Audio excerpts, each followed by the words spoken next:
Le drame de l'Afrique, c'est que l'homme africain n'est pas assez entré dans l'histoire.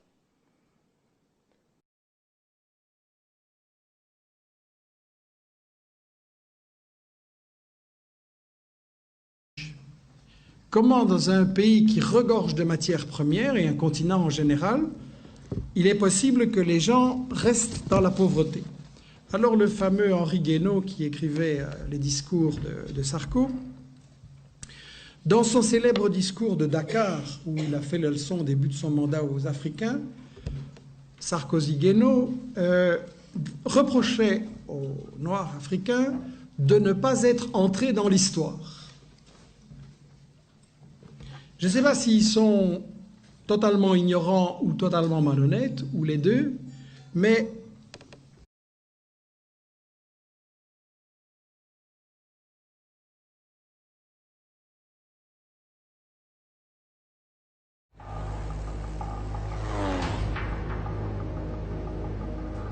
l'Afrique, berceau de l'humanité. Peuplé d'1 milliard d'habitants, le continent est riche d'une diversité ethnique et culturelle extraordinaire. Mais son histoire reste encore largement méconnue.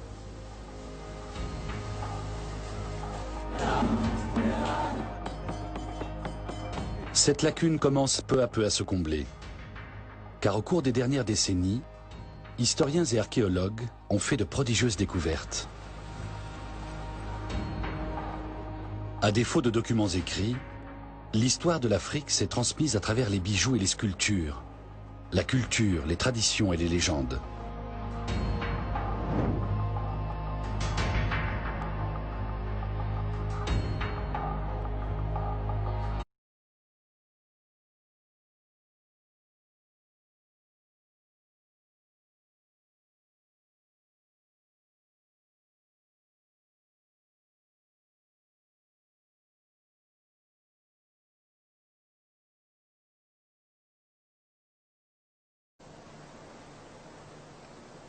Voici à peine une centaine d'années, Karl Mosch, un chercheur d'or d'origine allemande, s'aventurait dans ces régions reculées et au terme d'une longue piste tombait sur ces murailles. C'était le premier homme blanc à les contempler. Ce qu'il avait découvert, mais il l'ignorait, c'étaient les plus grandes constructions humaines de toute la vieille Afrique, au sud de la vallée du Nil.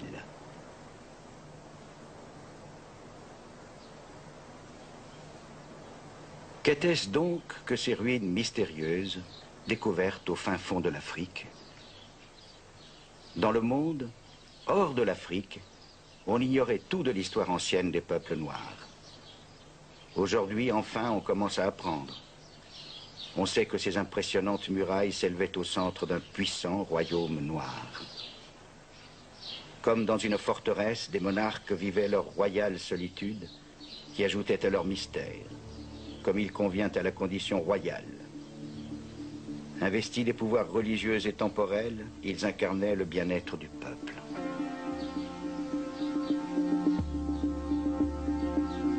Une cité de pierre au cœur de l'Afrique.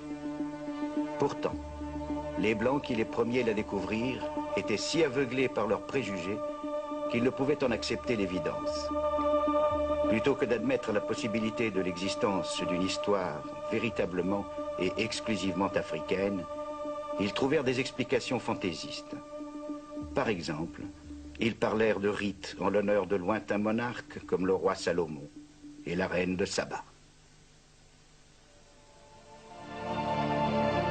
Le philosophe allemand Friedrich Hegel avait donné le ton. Bien que n'étant jamais allé en Afrique et ignorant tout de ses habitants, voici ce qu'il en disait publiquement en 1831. L'Afrique est le pays où les hommes sont des enfants.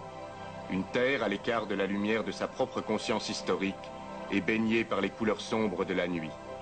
À ce point, oublions l'Afrique et n'en parlons plus.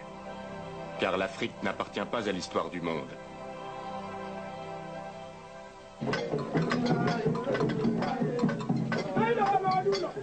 Hegel n'était pas seul à penser ainsi. Ses propos étaient très écoutés. Richard Burton, un explorateur anglais, qui lui connaissait l'Afrique et avait étudié certaines de ses langues, de ses coutumes, disait ceci. L'étude des Noirs, c'est étudier l'esprit humain à son stade le plus rudimentaire. Des êtres qui ressemblent davantage à une dégénérescence de l'homme civilisé qu'à des sauvages susceptibles de le devenir, ne serait-ce que par leur inaptitude au progrès. Leur naturel est impropre à l'éducation ou à la culture. Ils semblent appartenir à l'une de ces espèces infantiles, ne pouvant accéder à la condition d'homme, tel un maillon interrompu de la grande chaîne de la nature. Samuel Baker, un autre explorateur célèbre qui traversa cette région à la recherche des sources du Nil, écrivit dans ses mémoires. La nature humaine, à son stade le plus grossier, comme j'ai pu l'observer chez les sauvages africains, est précisément du niveau de la brute et ne saurait être comparée au noble caractère du chien. On ne trouve chez eux ni gratitude, ni pitié, ni amour, ni don de soi. Rien que la cupidité, l'ingratitude, l'égoïsme et la cruauté.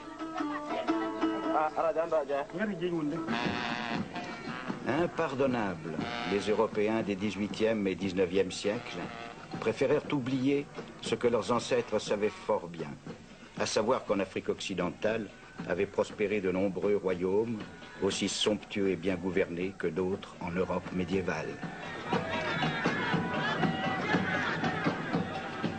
Qui plus est, les récits des commerçants et des diplomates ayant circulé dans ces royaumes n'étaient imprégnés d'aucune attitude de supériorité raciale.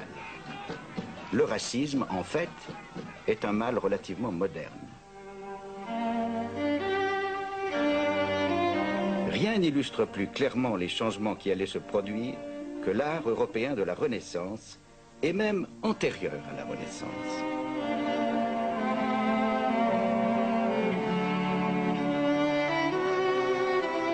Dans ces tableaux, blancs et noirs figurent avec une égale dignité. On n'y trouve aucune allusion à ce que plus tard, le monde devait appeler la nature humaine à son stade le plus grossier.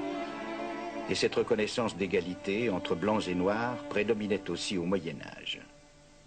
Saint Maurice, qui était noir, comptait parmi les saints vénérés en Europe centrale. Nous le verrons, il est l'un des héros de cette histoire. Qu'y a-t-il donc à l'origine de ce changement radical d'attitude chez les Blancs? L'histoire nous donne la principale réponse: le commerce des esclaves vers le Nouveau Monde. Accrochés dans leurs forteresses de la côte occidentale de l'Afrique, les nations européennes se concurrençaient dans la déportation de millions d'hommes et de femmes noires. Les canons de ces Blancs n'étaient pas pointés vers l'Afrique, souvent considérée comme source de danger, mais vers l'océan, prêts à affronter les navires rivaux pouvant soudainement apparaître à l'horizon. Bien sûr, les Africains n'ont pas été les seules victimes du racisme et des préjugés de couleur. Mais s'ils ont davantage souffert que les autres peuples du monde, la raison en est d'abord là. Pendant plus de 300 ans, cette superbe côte a été le théâtre de la cruauté organisée et systématique.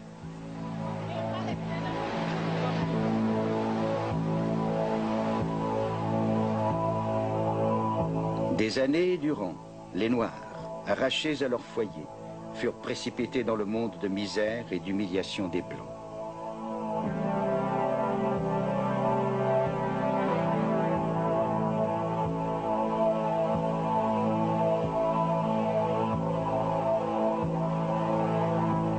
On les considérait comme moins qu'humains, comme des objets à acheter ou à vendre, comme du bétail contre lequel tout acte de violence et d'avilissement était justifié.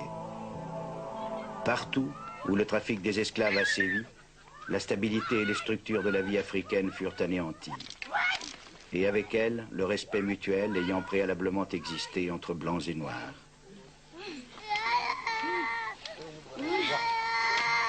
Le trafic des esclaves a cessé depuis longtemps. Il faut à nouveau réfléchir. Toutes ces vieilles idées sur l'infériorité des Noirs étaient complètement fausses, sans fondement. Elles doivent être balayées de notre esprit. Et alors, que de vérités à découvrir.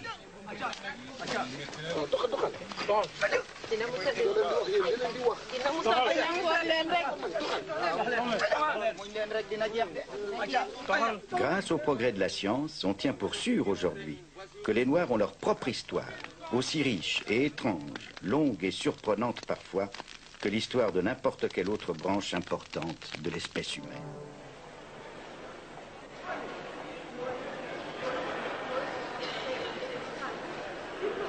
Émerveillé par les trésors du musée du Caire, on est enclin à penser à l'Égypte des pharaons comme à une civilisation en soi, ne devant rien ou presque rien aux influences extérieures de quelque origine que ce soit, comme à une civilisation entièrement originale.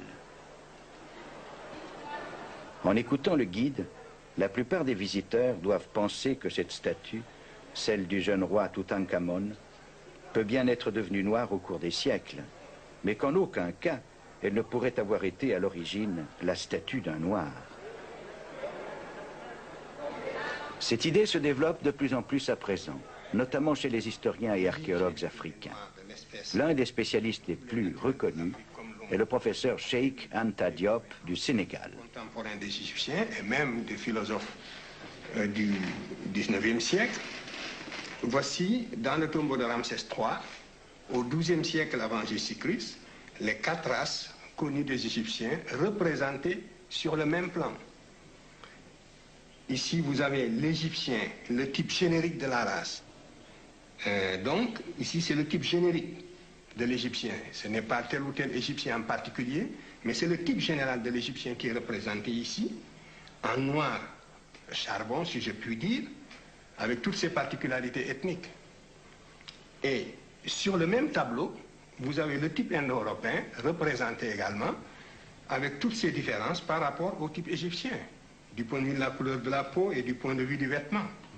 Et ici, vous avez les autres Africains qui habitaient à l'époque l'intérieur du continent représentés de la même façon que les Égyptiens. Ce tableau, cependant, est une rare exception.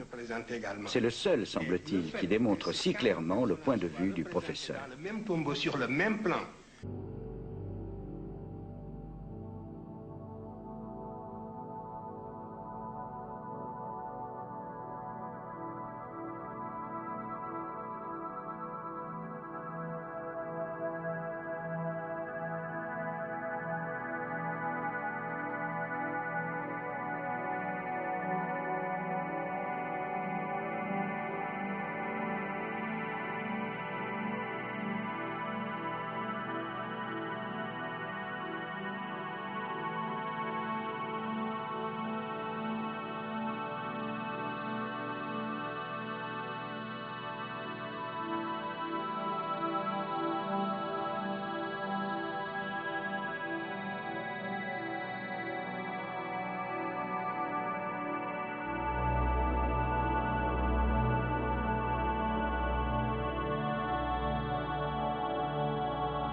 Ce qu'il faut noter, c'est que au moment où l'impérialisme, n'est-ce pas, atteint son apogée en quelque sorte, dans l'état moderne, en tout cas au XIXe siècle, au début du XIXe siècle,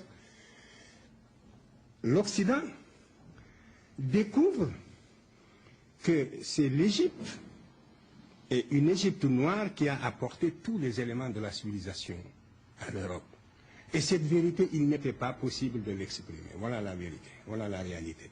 C'est que l'Occident qui se croyait chargé d'une mission civilisatrice en direction de l'Afrique, découvre, en fouillant dans le passé, que c'est précisément cette Afrique noire, aujourd'hui son esclave, cette Afrique noire apparemment en régression, c'est bel et bien cette Afrique noire qui lui a donné tous les éléments de la civilisation, aussi extraordinaire que cela puisse paraître. Et cette vérité, tous les savants n'étaient pas également disposés à l'exprimer sans nuance.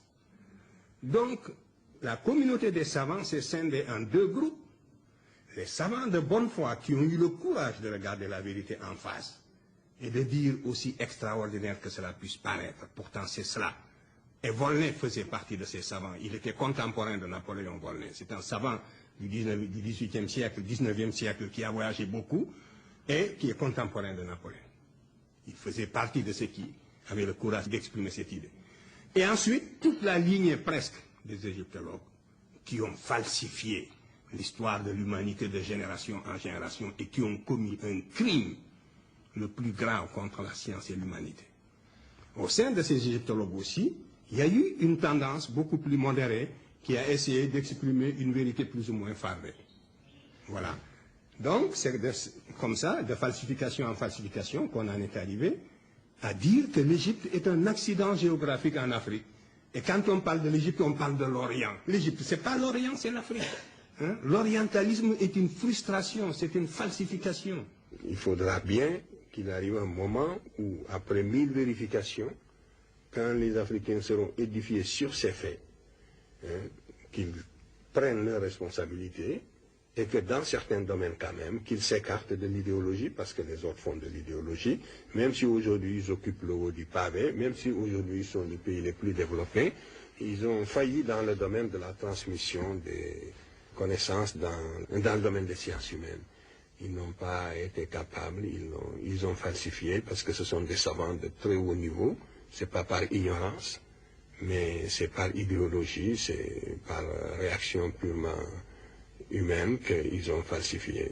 Il y a eu des falsificateurs de l'histoire, ils ont commis ce que j'appelle, et je pèse bien mes mots, un véritable crime contre l'humanité, parce que c'est dégradant pour quelqu'un qui est chargé de propager le savoir, de transmettre sciemment des contre-vérités. Et il y a des générations entières de spécialistes occidentaux qui ont été coupables de ce crime à l'égard de l'humanité, et ils le savent. Ils le savent. Et après, c'est sur la base de ces faits falsifiés qu'on a formé des générations qui continuent à perpétuer, quelquefois de bonne foi, et qui même, une fois qu'on leur a démontré, qui, une fois formés ainsi, quand on leur démontre la vérité, même au tableau, par éducation, ils ne peuvent plus y adhérer.